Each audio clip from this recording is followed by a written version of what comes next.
নমস্কার, বাংলা বাজারে সবাইকে স্বাগত। আমি অনিকেত চট্টোপাধ্যায়। শুরু করছি আমাদের অনুষ্ঠান মতামত। মতামত প্রতিদিন থাকে 6:30, 7টা, 7:30টার মধ্যে সন্ধেবেলায়, আর সকালবেলায় আমাদের অনুষ্ঠান পলিটিক্স ঠিক 8টার সময়। দেখতে থাকুন, সাবস্ক্রাইব করুন বাংলা বাজার, বেল বাটন টিপুন, তাহলে আপনাদের কাছে নোটিফিকেশন নিজে থেকেই পৌঁছে যাবে, অর্থাৎ কোনো প্রোগ্রাম মিস করবেন না। শুরু করছি আমাদের অনুষ্ঠান মতামত। আজকের শীর্ষক, সোনালী খাতুন ঘরে ফিরছেন, অপদার্থ প্রধানমন্ত্রীর কোনো ভূমিকা নেই।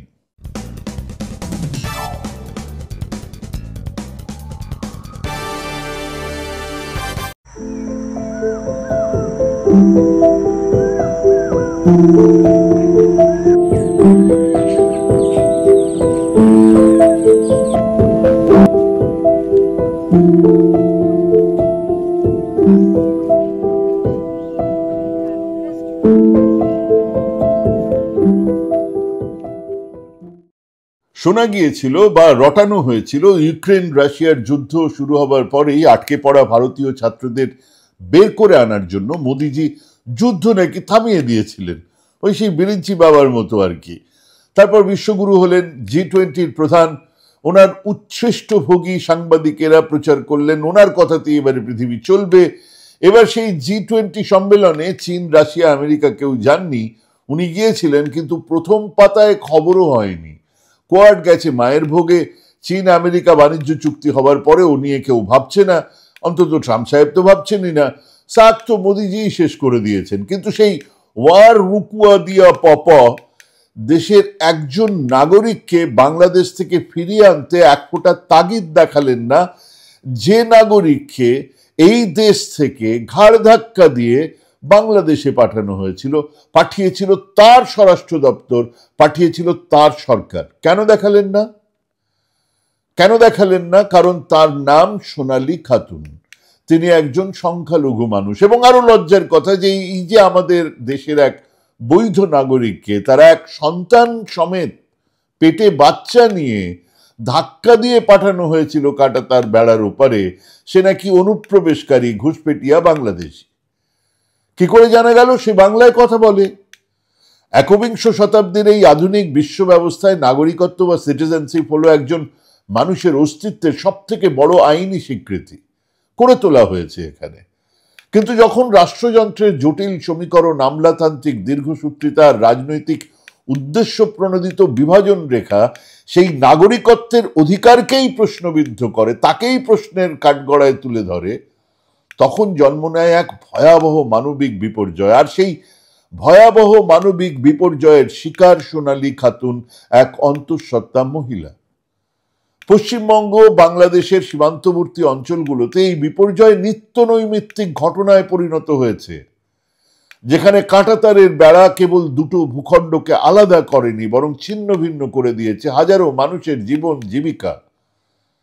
পশ্চিমবঙ্গের বীরভূম জেলার এক প্রত্যন্ত গ্রাম থেকে জীবিকার সন্ধানে ভারতের রাজধানীতে পাড়ি জমানো এই পরিবার, সোনালীর পরিবার, আজ আন্তর্জাতিক আইনি জটিলতার কেন্দ্রবিন্দুতে। 25 বছর বয়সী সোনালী খাতুন যখনই প্রতিবেদনের বিষয়বস্তু হয়ে উঠছেন, তখন তিনি 8 মাসেরও বেশি সময়ের অন্তঃসত্ত্বা, যে কোনো দিন তার সন্তান হবে। এবং প্রতিবেশী রাষ্ট্র বাংলাদেশের চাঁপাইনবাবগঞ্জ জেল কারাগারে বন্দী আজ পশ্চিমবঙ্গের রাজ্যসভা সদস্য সামিরুল ইসলাম এবং আরো কিছু সামাজিক কর্মীদের চেষ্টায় জামিন পেলেন তিনি। হ্যাঁ, তারা সবাই। সন্তান সম্ভবা সোনালীকে দেশে আনানোর তোড়জোড় চলছে। সুপ্রিম কোর্ট তার শিশু সন্তান সমেত তাকে যত তাড়াতাড়ি সম্ভব দেশে ফেরানোর ব্যবস্থা করতে বলেছেন। মাত্র কদিন আগে তার নিজের দেশ ভারত তাকে বাংলাদেশি অনুপ্রবেশকারী তকমা দিয়ে রাতের অন্ধকারে সীমান্ত পার করে দিয়েছে। আর যে দেশে তাকে জোর করে ঠেলে দেওয়া হয়েছে, সেই বাংলাদেশ তাকে গ্রেপ্তার করেছে অবৈধ অনুপ্রবেশের দায়ে। নিজ দেশে পরবাসী এবং ভিন দেশে অনুপ্রবেশকারী। তিনি এদেশেরও নন, ওদেশেরও নন, বেনাগরিক এক মানুষ হয়ে কাটালেন আজ 5-6 মাস। সোনালী আজ এমন এক পরিস্থিতির শিকার, যা আধুনিক নেশন স্টেট বা জাতিরাষ্ট্রের সীমানা নির্ধারণের প্রক্রিয়ায় মানবিকতার চরম বিপর্যয়ের দিকটাকে উলঙ্গ করে আমাদের সামনে এনে দিয়েছে। এবং এই ঘটনা কেবল এক বিচ্ছিন্ন প্রশাসনিক ত্রুটি বা নিছক আইনি জটিলতা নয়, এটা ভারতের অভ্যন্তরীণ পরিযায়ী শ্রমিকদের নিরাপত্তা, নাগরিকত্ব প্রমাণের নথিপত্রের বৈধতা এবং রাষ্ট্রযন্ত্রের ক্ষমতার চূড়ান্ত অপপ্রয়োগের এক ভয়াবহ দৃষ্টান্ত হিসেবে থেকে যাবে বহুদিন। ভারতের রাজধানী দিল্লি থেকে আটক হওয়া কোনো যথাযথ বিচার বিভাগীয় প্রক্রিয়া বা আত্মপক্ষ সমর্থনের সুযোগ ছাড়াই তড়িঘড়ি করে তাদেরকে বাংলাদেশে পুশব্যাক বা নির্বাসন দেওয়া হয়েছিল। পরবর্তীকালে কলকাতা হাইকোর্ট, ভারতের সুপ্রিম কোর্টের মতন সর্বোচ্চ বিচারালয়ের দ্বারস্থ হওয়া এই পুরো ঘটনাটা একটা দীর্ঘ, ক্লান্তিকর, বহুমাত্রিক আইনি লড়াইয়ের জন্ম দিয়েছে। আসুন, সোনালী খাতুন, তার স্বামী দানিশ শেখ, তাদের 8 বছরের নাবালক পুত্র সাবির এবং তাদের সঙ্গে একই পরিস্থিতির শিকার সুইটি বিবি এবং তার 2 সন্তানের পুরো ঘটনাটা একটু বোঝার চেষ্টা করা যাক। তারা পশ্চিমবঙ্গের বীরভূম জেলার মুরারই বিধানসভা কেন্দ্রের অন্তর্গত পাইকর গ্রামের স্থায়ী বাসিন্দা। কিসের ভিত্তিতে বলছি জানাচ্ছি সেটা। বীরভূম জেলা, বিশেষ করে মুরারই এলাকা, অর্থনৈতিকভাবে পিছিয়ে পড়া অঞ্চলগুলোর একটা, যেখানে কৃষিকাজ ছাড়া জীবিকার অন্য কোনো উল্লেখযোগ্য উৎস নেই। ফলে এই অঞ্চলের বহু মানুষ, বিশেষ করে যুব সমাজ, জীবিকার সন্ধানে দিল্লি, মুম্বাই, হরিয়ানা, কেরালা পাড়ি জমিয়েছেন। সোনালী এবং দানিশ এই স্রোতের অংশ ছিলেন। আজকে নয়, ঘটনাটা আজকের নয় যে তারা বছর খানেক গেছেন, বছর 2 গেছেন। তারা 2 দশক ধরে, 20 বছরের বেশি সময় ধরে দিল্লির বিভিন্ন এলাকায় শ্রমজীবী মানুষ হিসেবে বসবাস করছিলেন। তার মা, তার বাবা সবাই ওখানে ছিলেন। তাদের আয়ের প্রধান উৎস ছিল র্যাগ পিকিং, নোংরা কুড়োনো। দিল্লির রোহিণী সেক্টর 26 এলাকা, যা স্থানীয়ভাবে বাঙালি বস্তি নামে পরিচিত, সেখানে তারা একটা ছোট ঝুপড়িতে থাকতেন। এই বস্তিগুলোতে মূলত বাংলাভাষী মুসলমান শ্রমিকেরা থাকেন, যারা শহরের যে ওয়েস্ট ম্যানেজমেন্ট, রিসাইক্লিং ইকোসিস্টেমের একটা অপরিহার্য অংশ, কিন্তু সামাজিকভাবে প্রান্তিক এবং রাজনৈতিকভাবে অত্যন্ত সংবেদনশীল অবস্থায় থাকেন। যখন তখন এদের নিয়ে যাতা রাজনীতি হতে শুরু করে। কিন্তু ইদানিং দিল্লির মতো মেট্রোপলিটন শহরগুলোতে বাংলাভাষী মুসলমান শ্রমিকদের প্রায়শই অন্য আর এক সন্দেহের চোখে দেখা শুরু হয়েছে। প্রত্যেকেই সম্ভাব্য ঘুষপেটিয়া কেবল নয়, মুসলমান হলে তারা টেররিস্ট। রাজনৈতিক আলোচনার পরিসরে তাদের অনেক সময় ঢালাওভাবে বাংলাদেশি অনুপ্রবেশকারী হিসেবে চিহ্নিত করছে। বাংলা বলছে বাংলাদেশি অনুপ্রবেশকারী। এটা কেবল সাধারণ মানুষের নয়, সংবাদ মাধ্যমেরও আছে। তারা হাতে বুম মাইক নিয়ে তুই কি বাংলাদেশি, তুই কি বাংলাদেশি বলে ছুটছেন পেছনে পেছনে মানুষের। এই সাধারণীকরণ, যেটা স্টেরিওটাইপিং আমরা বলি, এর শিকার হতে হয়েছে সোনালী এবং তার পরিবারকে। তারা যে পরিবেশে থাকতেন তা ছিল স্বাভাবিকভাবেই দরিদ্র এবং অস্বাস্থ্যকর, কিন্তু তবুও তারা নিজেদের শ্রমের বিনিময়ে সৎভাবে জীবনযাপন করছিলেন।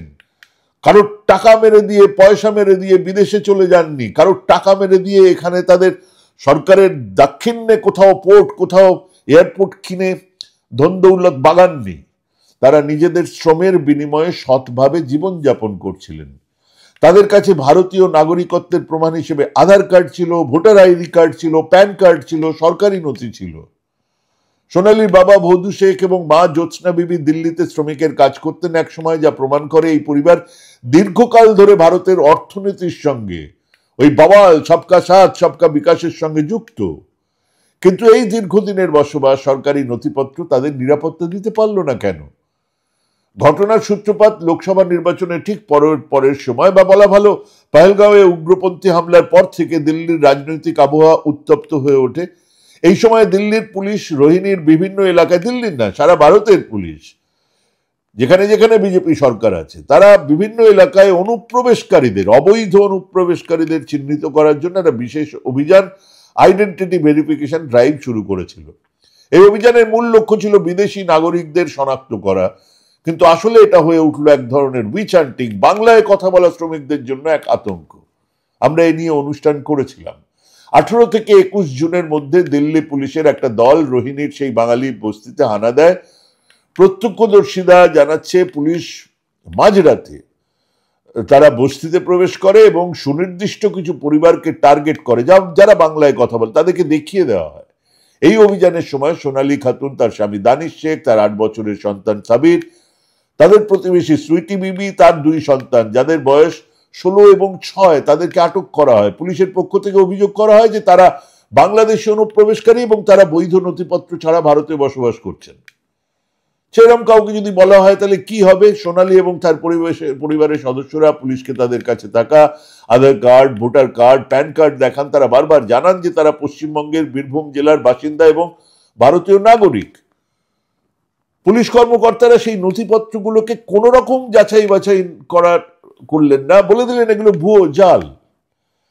তাদের উচিত ছিল পাইকরে আসা, তাদের উচিত ছিল বীরভূমে যোগাযোগ করা, কিচ্ছু করেননি। তাদের কথায় কর্ণপাতই করেননি। কোন রকমের আইনি সহায়তা, আইনজীবীর সঙ্গে যোগাযোগ করার সুযোগ না দিয়ে তাদের কেএন কার্জু মার্গ থানায় নিয়ে যাওয়া হয়। এই প্রক্রিয়াটা ছিল পুরোটা বেআইনি। ভারতীয় সংবিধানের 22 অনুচ্ছেদ অনুযায়ী গ্রেপ্তার করা যে কোনো মানুষকে 24 ঘন্টার মধ্যে ম্যাজিস্ট্রেটের সামনে হাজির করতে হবে এবং নিজের পছন্দের আইনজীবীর পরামর্শ নেওয়ার অধিকার আছে তার। কিন্তু সোনালীর ক্ষেত্রে এই সাংবিধানিক অধিকারগুলো পাত্তাও দেয়নি দিল্লি পুলিশ। থানায় আটকে রাখার পরে 24শে জুন 2025 তারিখে foreigners regional registration office FRRO তাদের বিরুদ্ধে একটা বিধি নিষেধমূলক আদেশ বা রেস্ট্রিকশন অর্ডার জারি করে এবং এই আদেশে তাদের গতিবিধি নিয়ন্ত্রণ করা হয়। রোহিণীর একটা কমিউনিটি সেন্টারে, ডিটেনশন সেন্টারে তাদেরকে আটকে রাখার নির্দেশ দেওয়া হয়। এটা ছিল নির্বাসনের প্রাক প্রস্তুতি, মানে পূর্ব প্রস্তুতি। আশ্চর্যের বিষয় হলো এই পুরো সময়টা ধরে তাদের নাগরিকত্ব প্রমাণের জন্য কোনো ট্রাইব্যুনালে নিয়ে যাওয়া হলো না, কোনো আদালতে নিয়ে যাওয়া হলো না। FRROর মতো একটা প্রশাসনিক সংস্থা নিজেদের ক্ষমতা বলে ভারতীয় নথিপত্র নিয়ে যে নাগরিকরা তাদেরকে বিদেশি বলে দিল, যা ক্ষমতার অপব্যবহারের এক চূড়ান্ত নিদর্শন। 24শে জুন FRROর আদেশের মাত্র 48 ঘন্টার মধ্যে, কতখানি ভয়ঙ্কর, তাদেরকে না নিয়ে যাওয়া হলো ম্যাজিস্ট্রেটের কাছে, না নিয়ে যাওয়া হলো আদালতে।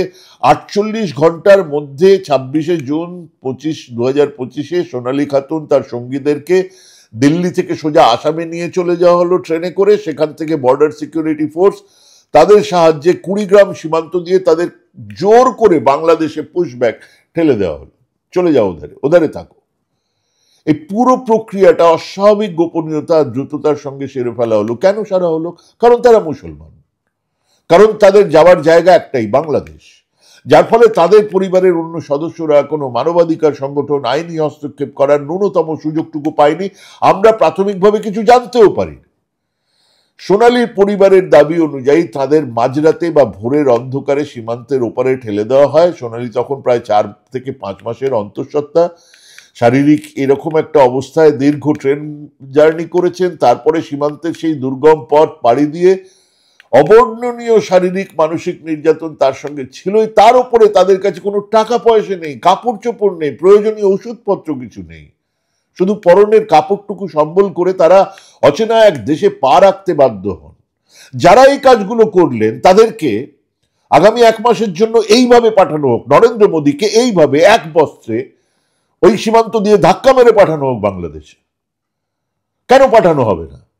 আমাদের একজন বাংলার নাগরিক যদি এই অবস্থার মুখে পড়ে, তাহলে প্রধানমন্ত্রী কেন সেই অবস্থার মুখে পড়বেন না? এই নির্বাচন প্রক্রিয়া 1946 সালের ফরেনার্স অ্যাক্টের অপপ্রয়োগের একটা জ্বলন্ত উদাহরণ। যদিও এই আইনটা সরকারে বিদেশিদের শনাক্ত বহিষ্কার করার ক্ষমতা দিয়েছে, কিন্তু এটা কোনোভাবেই সরকারকে এই অধিকার দেয় না যে তার যথাযথ তদন্ত ছাড়া আত্মপক্ষের সমর্থন সুযোগ না দিয়েই কাউকে দেশ থেকে বার করে দেবে। এরপর কি হলো? নিজেদের দেশ থেকে বিতাড়িত হয়ে ভিন দেশে অবৈধ অনুপ্রবেশকারী হিসেবে চিহ্নিত হয়ে স্বাভাবিকভাবেই তারা ছিলেন সম্পূর্ণ দিশেহারা। কোথায় যাবেন তারা কিছুই চেনেন না। বাংলাদেশের কুড়িগ্রাম সীমান্ত দিয়ে প্রবেশ করার পরে কোনোভাবে তারা রাজধানী ঢাকায় গিয়ে পৌঁছন, অনেকটা দূর কিন্তু পৌঁছন। সেখানে তাদের মাথা গোঁজার কোনো ঠাঁই ছিল না, পরিচিত কেউ ছিল না, ছিল না কোনো আয়ের উৎস। ঢাকার রাস্তায় ঘুরে ঘুরে পার্কের বেঞ্চে ফুটপাতে রাত কাটিয়ে বেঁচে থাকার লড়াই চালাচ্ছেন। 8 মাসের গর্ভবতী সোনালী এবং ছোট শিশুদের দিয়ে এই পরিবারগুলো কিভাবে দিনের পর দিন অনাহারে অর্ধাহারে কাটিয়েছে সেটা কল্পনা করাও কষ্টকর। তারা ভিক্ষে করে স্থানীয়দের দয়ায় কোনো রকমের প্রাণ বাঁচিয়ে রেখেছিলেন। তারা না পারছিলেন সামনে এগোতে, না পারছিলেন পেছনে ফিরতে। এই ত্রিশঙ্ক অবস্থা রাষ্ট্রহীন মানুষের জীবনের সব থেকে কঠিন বাস্তবতা। তারা ছিলেন এমন এক সত্তা যাদের কোনো রাষ্ট্র স্বীকারই করছে না। ভারত তাদের তাড়িয়ে দিয়েছে আর বাংলাদেশে তারা অবৈধ। এই 2 মাসের অজ্ঞাতবাস তাদের শারীরিক মানসিকভাবে ভেঙে চুরমার করে দিয়েছিল। 2 মাসের ভবঘুরের মতো জীবন কাটানোর পরে তারা সমানে চেষ্টা করছিলেন কোনো একটা জায়গা দিয়ে আবার দেশে ফেরার। 21শে আগস্ট 2025 তারিখে সোনালী খাতুন এবং তার সঙ্গীরা বাংলাদেশের চাপাই নবাবগঞ্জ জেলায় গিয়ে পৌঁছলেন। সম্ভবত তারা সীমান্ত অতিক্রম করে ভারতে ফিরে আসার একটা চেষ্টা করছিলেন, দালাল টালাল ধরে যা আছে যেভাবে যেখান থেকে পারা যায়। কারণ চাপাই নবাবগঞ্জ জেলাটা ভারতের পশ্চিমবঙ্গ রাজ্যের মালদা মুর্শিদাবাদ জেলার সীমান্তবর্তী একটা এলাকা, কিন্তু বিদিবাম সেখানে তারা বাংলাদেশ পুলিশের হাতে আটক হন। স্থানীয় পুলিশ তাদের সন্দেহজনকভাবে ঘোরাফেরা করতে দেখে, আটক করে এবং জিজ্ঞাসাবাদ শুরু করে। ভাবুন একবার, প্রথমে দিল্লিতে ভারতের পুলিশ, এবারে বাংলাদেশে বাংলাদেশের পুলিশের হাতে তারা। অভিযোগ কিন্তু একই, অনুপ্রবেশকারী। সোনালী এবং তার পরিবারের সদস্যরা নিজেদের নির্দোষ প্রমাণ করতে সেই একই নথিপত্র আধার কার্ড, ভোটার কার্ড বাংলাদেশ পুলিশের সামনে তুলে ধরেন, যেগুলো ভারতের জাল বলে বাতিল করা হয়েছিল। তারা পুলিশকে বোঝানোর চেষ্টা করেন যে তারা ভারতীয় নাগরিক এবং পরিস্থিতির শিকার হয়ে এখানে এসেছেন, কিন্তু আইনের দৃষ্টিতে এই নথিপত্রগুলো তাদের বিরুদ্ধে প্রধান প্রমাণ হয়ে গেল। বাংলাদেশের আইন অনুযায়ী পাসপোর্ট বা বৈধ ভিসা ছাড়া সে দেশে অবস্থান করা দণ্ডনীয় অপরাধ। অতএব তাদের বিরুদ্ধে 1952 সালের কন্ট্রোল অফ এন্ট্রি অ্যাক্ট 1952 এবং ফরেনার্স অ্যাক্টের আওতায় অবৈধ অনুপ্রবেশের মামলা দায়ের করা হয়। বাবুন, দুদেশেই অবৈধ অনুপ্রবেশের মামলা। 22শে আগস্ট শুক্রবার তাদের চাপাই নবাবগঞ্জ জেলা কারাগারে পাঠানো হয়। এটা একটা আন্তর্জাতিক ঠাট্টা, এক চরম পরিহাস। নিজের দেশে তারা নাগরিকত্বের প্রমাণ দেখাতে গিয়ে ব্যর্থ হলেন, বিতাড়িত হলেন, আর ভিনদেশে সেই একই প্রমাণ দেখিয়ে তারা অনুপ্রবেশকারী হিসেবে জেলের মধ্যে ঢুকে পড়লেন। চাপাই নবাবগঞ্জ কারাগারে জীবন তাদের শুরু হয় একটা নতুন অনিশ্চয়তার মধ্য দিয়ে। যদিও এটা কারাগার, তবুও অন্তত খোলা আকাশের নিচে থাকার চেয়ে এটা হয়তো কিছুটা নিরাপদ ছিল। এবং এই সময় থেকে তাদের খবর আমাদের এখানে আসা শুরু হয়। আমি প্রথম এই খবর আমাদের বন্ধু সামিরুলের কাছ থেকে পেয়েছিলাম, এবং তারপরে আমরা খবরও করেছিলাম এখানে যে সোনালী কোথায়, কিভাবে আটকে আছেন তিনি। কিন্তু একজন আসন্ন প্রসবা নারীর জন্য কারাগারের পরিবেশ অনুকূল ছিল। সেখানে তাদের আন্ডার ট্রায়াল প্রিজনার বা বিচারাধীন বন্দী হিসেবে রাখা হয়েছে। তাদের বিরুদ্ধে অভিযোগ গঠন হয়েছে, চার্জ ফ্রেমিং এর প্রক্রিয়া শুরু হয়েছে। 14 অক্টোবর তারিখে আদালত তাদের বিরুদ্ধে অভিযোগ গঠন করেছে। সোনালীর পরিবারের সদস্যরা বলছেন যে কারাগারে সোনালী পড়ে গিয়ে আঘাত পেয়েছেন, মানসিক অবসাদে ভুগছেন। স্বাভাবিক, গর্ভাবস্থার শেষ অবস্থায় এসে ভিন দেশের কারাগারে বন্দী থাকার শারীরিক মানসিক দখল তার এবং তার অনাগত সন্তানের স্বাস্থ্যের উপরে মারাত্মক প্রভাব ফেলেছে। এছাড়া সুইটি বিবির কিশোর এবং শিশু সন্তানেরা এই বন্দি দশায় মানসিকভাবে বিপর্যস্ত হয়ে পড়েছে। এই পুরো আইনি লড়াইয়ের অন্যতম প্রধান ভিত্তি ছিল সেই 2002 সালের পশ্চিমবঙ্গের ভোটার তালিকা এবং 1952 সালে জমির দলিল। সোনালীর বাবা ভদু শেখ, মা জ্যোৎস্না বিবির নাম বীরভূম জেলার বুরারই বিধানসভা কেন্দ্রের 2002 সালের নির্বাচনী তালিকায় স্পষ্টভাবে অন্তর্ভুক্ত রয়েছে। ভারতের নির্বাচন কমিশনের এই নথিটাকেই তো তারা নাগরিকত্বের প্রমাণ হিসেবে ধরছেন এখন। সোনালীর বাবা মা যদি বৈধ ভারতীয় নাগরিক হন, তাহলে স্বাভাবিকভাবে ভারতীয় নাগরিকত্ব আইন অনুযায়ী জন্মসূত্রে বা বংশ পরম্পরায় সোনালীও ভারতীয় নাগরিক। তাছাড়া সোনালীর পরিবারের পক্ষ থেকে 1952 ওই সময়ের জমির দলিল আদালতে পেশ করা হয়েছে। এই দলিল প্রমাণ করছে যে তাদের পূর্বপুরুষরা দেশভাগের পর থেকেই বা তার আগে থেকেই ওই নির্দিষ্ট জমিতে বসবাস করে আসছেন। তারা 1971 যুদ্ধের সময় আসা শরণার্থীও নন বা পরবর্তীকালে আসা অনুপ্রবেশকারীও নন। সোনালী নিজের Aadhaar card, PAN card, voter card আদালতে জমা দিয়েছেন, যেখানে তার জন্মসাল 2000 দেখানো হয়েছে। আইনজীবীদের যুক্তি, যদি তার বাবা মা 2002 সালের ভোটার তালিকায় থাকেন এবং তাদের জমির দলিল 1952 সালের হয়, তবে সোনালীকে বাংলাদেশি বা অনুপ্রবেশকারী বলার কোন যৌক্তিক ভিত্তি আছে, কোন আইনি যুক্তি আছে? আবার বলছি, তৃণমূল কংগ্রেসের এমপি সামিরুল এবং বিভিন্ন মানবাধিকার সংগঠন এই নথিপত্রগুলোকে হাতিয়ার করে কেন্দ্রীয় সরকারের বিরুদ্ধে একটা আইনি লড়াই শুরু করে। কেন করতে হলো? কেন আইনি লড়াই শুরু করতে হবে? একজনকে অন্যায়ভাবে, ভুলভাবে বাংলাদেশে ধাক্কা দিয়ে পাঠিয়ে দেওয়া হলো, তারপরে তাকে আনার জন্য আইনি লড়াই লড়তে হবে এই দেশে বসে। আর সেই লড়াইয়ের শেষে আজ তাদের প্রত্যেকে জামিন পেয়েছেন বাংলাদেশের আদালতে। এবার তাদের ভারতে আনার পালা। এই ঘটনাটা আবার প্রমাণ করলো যে ভারতের নাগরিকত্ব প্রমাণের ক্ষেত্রে আমলাতান্ত্রিক জটিলতা, প্রশাসনিক স্বেচ্ছাচারিতা কিভাবে বৈধ নাগরিকদের রাষ্ট্রহীন করে দিতে পারে। যারা এসআইআর নিয়ে চিন্তিত নন তারা ভাবুন কতজন এইভাবে রাষ্ট্রহীন নাগরিক তৈরি হবে এরপরে এই এসআইআর এর জন্য। বিশেষ করে দরিদ্র, অশিক্ষিত, শ্রমজীবী মানুষ যারা নথিপত্র গুছিয়ে রাখতে পারে না, আইনি লড়াই চালাতে অক্ষম, তারাই এই ব্যবস্থার প্রধান শিকার হবেন। সোনালীর গ্রামের দাইমা যিনি তার প্রসব করিয়েছিলেন, তিনি সাক্ষ্য দিতে প্রস্তুত ছিলেন যে আমি এই সন্তানের জন্মের সময় হাজির ছিলাম। সোনালীর শেকড় এই মাটিতেই পোতা। এসব সমান প্রমাণ কেউ দেখেনি। রাষ্ট্র পরিষ্কার জানিয়ে দিয়েছে যে আপনি বেনাগরিক। এটা রাজনৈতিক উদ্দেশ্য হাসিলের একটা হাতিয়ারে পরিণত হয়েছে এই নাগরিকত্বের এই অনুপ্রবেশকারী আর ঘুষপেটিয়ার তত্ত্ব। এই আরএসএস বিজেপির শাসনে দেশের সংখ্যালঘুদের এক সুচিন্তিত পরিকল্পনার মধ্যে দিয়ে একটা দ্বিতীয় শ্রেণীর নাগরিক বানানোর কাজ শুরু হয়েছে। হ্যাঁ, এবারে বলতেই পারেন যে আপনি তো মুসলমান নন, ধর্মহীন ইত্যাদি বাওয়াল দেওয়ার পরেও তো আপনার নামের শেষে ঝুলছে বর্ণ হিন্দু ব্রাহ্মণের তকমা, তাহলে আপনার চিন্তাটা কিসের? তাহলে আপনাদের একটা কবিতার কথা মনে করিয়ে দিই। যারা মনে করছেন তারা ব্রাহ্মণ, তারা হিন্দু, তারা বর্ণ হিন্দু, তাদের কিচ্ছু হবে না, তাদেরকে কবিতাটা মনে করিয়ে দিই। নাৎসি জার্মানিতে জার্মান যাজক মার্টিন নিমোলার লিখেছিলেন, যখন ওরা প্রথমে কমিউনিস্টদের জন্য এসেছিল আমি কোনো কথা বলিনি, কারণ আমি কমিউনিস্ট নই। তারপর যখন ওরা ট্রেড ইউনিয়নের লোকগুলোকে ধরে নিয়ে গেল আমি চুপচাপ ছিলাম, কারণ আমি শ্রমিকও নই। তারপর ওরা যখন ফিরে এলো ইহুদিদের গ্যাস চেম্বারে ভরে মারতে, আমি তখনও চুপ করেছিলাম, কারণ আমি ইহুদি নই। আবারও আসলো ওরা ক্যাথলিকদের ধরে নিয়ে যেতে, আমি টু শব্দটিও উচ্চারণ করিনি, কারণ আমি ক্যাথলিক নই। শেষবার ওরা ফিরে এলো আমাকে ধরে নিয়ে যেতে, আমার পক্ষে কেউ কোনো কথা বলল না, কারণ কথা বলার মতো তখন আর কেউ বেঁচেই ছিল না।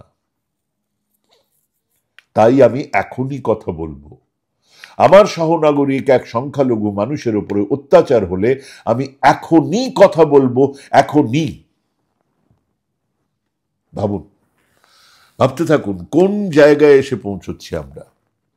ভাবতে থাকুন, ভাবা প্র্যাকটিস করুন। ভালো থাকবেন, সুস্থ থাকবেন। আজকে এখানেই শেষ করছি। নমস্কার।